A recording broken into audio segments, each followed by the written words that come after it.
IMD के senior scientist doctor Naresh Kumar हमारे साथ हैं।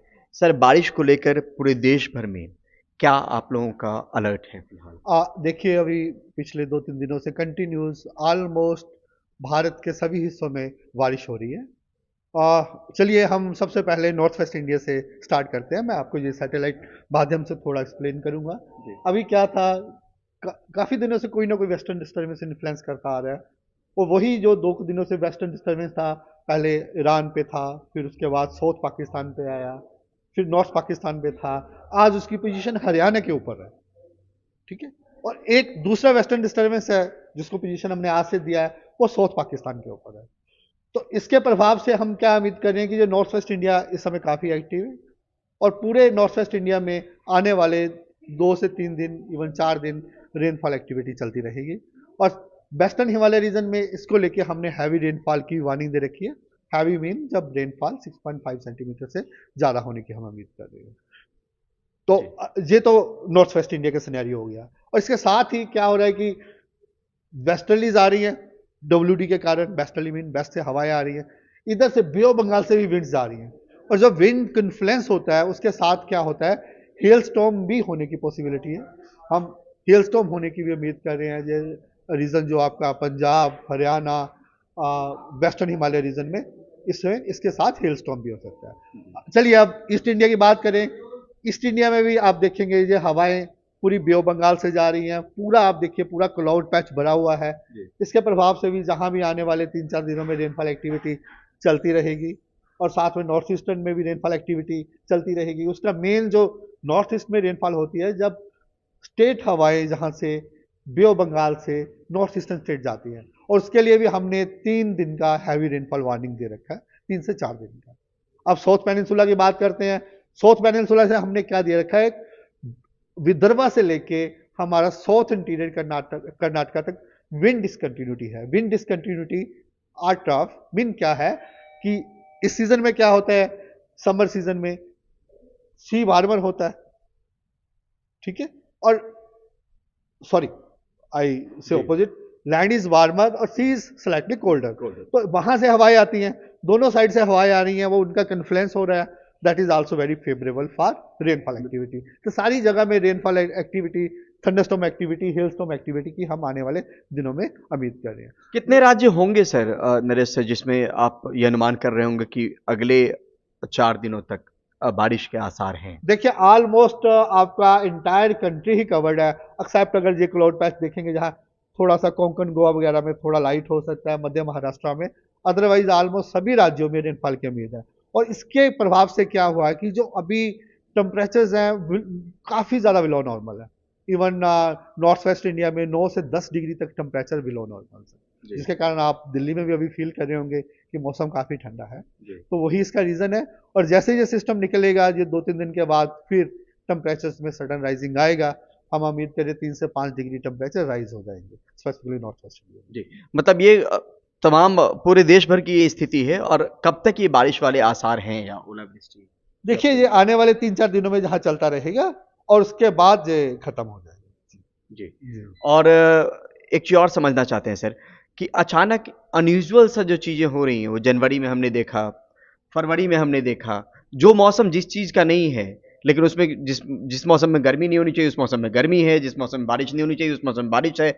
लोगों के पर्सपेक्टिव से थोड़ा समझना चाहते हैं कि ऐसा क्यों हो रहा है? देखिए, चलिए, जैसे आपने एक अच्छा क्वेश्चन पूछा, हम पिछले साल से स्टार्ट करते हैं। जी। अगर आप पिछला साल 2022 याद होगा, आपने क्या देखा कि मार्च और अप्रैल काफ़ी ज़्यादा अनयूजुअल था। मेन उस समय क्या था कि नॉर्थ वेस्ट इंडिया में जनरली जो वेदर इस समय होता है, वो वेस्टर्न डिस्टर्बेंस के कारण होता है। उस समय क्या है कि जो वेस्टर्न डिस्टर्बेंस आए, ऑलमोस्ट उनका इन्फ्लुएंस हाई रीचेज में रहा, भी जम्मू कश्मीर, थोड़ा बहुत हिमाचल उत्तराखंड में।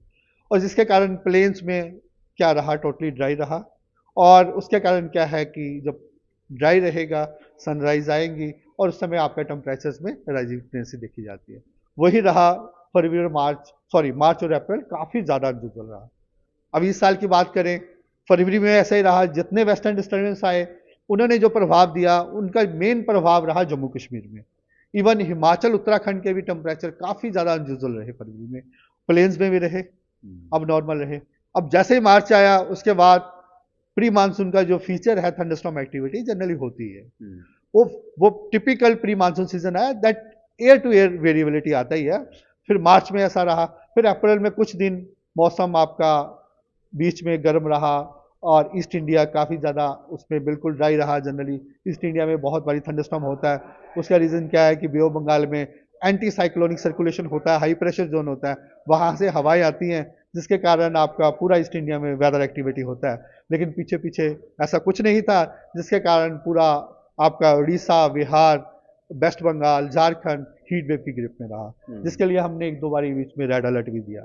और अब इसके बाद जैसे हम आगे पहुंचते हैं, अभी पूरा को पूरा इंडिया थंडरस्टॉर्म एक्टिविटी से कवर हो गया। तो ये साल टू एयर सम टाइम ऐसा वेरिएबिलिटी होता है।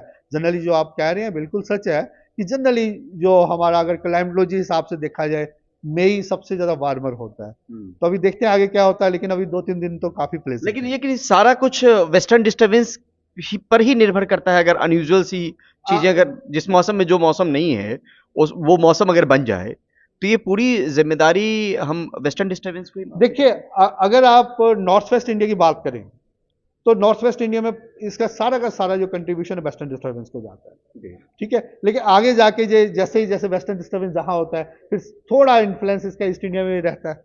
जैसे कई बारी जब ये स्पेसिफिकली मिडल लेवल में या लोअर लेवल में, जैसे जिसको हम 700 एचपीए लेवल कहते हैं, 3.1 में जैसे वेस्टर्न डिस्टर्बेंस आगे जाता है, जो ईस्ट इंडिया में टफिंग सा मीन लो प्रेशर जोन बन जाता है 3.1 और 5.8, वो भी बहुत फेवरेबल हो जाता है रेनफॉल एक्टिविटी के लिए ईस्ट इंडिया और स्पेसिफिकली नॉर्थ ईस्ट इंडिया में। तो ये जैसे ब्रीफ में मैं ये कहूंगा कि नॉर्थ वेस्ट इंडिया का जनरली वेदर वेस्टर्न डिस्टर्बेंस के कंट्रोल में ही रहता है। और ये अनयूजुअल सा जो चीजें हो रही हैं, वो पुराने वक्त में भी आप देख पा रहे हैं या इसी 1-2 साल से आपको ज्यादा? देखिए, अगर अनयूजुअल बोलेंगे, अनयूजुअल के लिए मीन अगर आप इसको क्लाइमेट चेंज से कोरिलेट करना चाहते हैं, उसके लिए क्या होता है कि हमारे से 30 से 50 साल का डाटा होना चाहिए, फिर हम कोरिलेट करते हैं। ठीक है, उसमें तो ये आपका ट्रेंड आता ही है कि हीट वेव इंक्रीज हो रहा है। ठीक है, कुछ एक्टिविटीज इंक्रीज, आपको एक्सट्रीम इवेंट्स हैं वो इंक्रीजिंग टेंडेंसी दिखाई जाती है। लेकिन ये जो एयर टू एयर वेरिएबिलिटी होती है, जैसे मुझे याद है 2015 में भी मार्च में कितना अनयूजुअल वेदर हुआ, आपका गोवा से लेकर वेस्टर्न डिस्टर्बेंस था, मीन जो हम ट्रफ से कोरिलेट करते हैं, उसका मॉइस्चर कोंकण गोवा से लेके पूरे इंडिया में कवर हो गया। ऑलमोस्ट इंटायर कंट्री, जैसे मैंने कहा नॉर्थ वेस्ट इंडिया इन्फ्लुएंस करता है, इंटायर कंट्री ही वेस्टर्न डिस्टर्बेंस की ग्रिप में आ गया। उस समय काफी ज्यादा लॉस हुआ था क्रॉप्स का। तो ये हर साल थोड़ा बहुत वेरिएबिलिटी आता ही है। बहुत मुश्किल है बात करनी। नई दिल्ली से परिमल कुमार, एनडीटीवी इंडिया।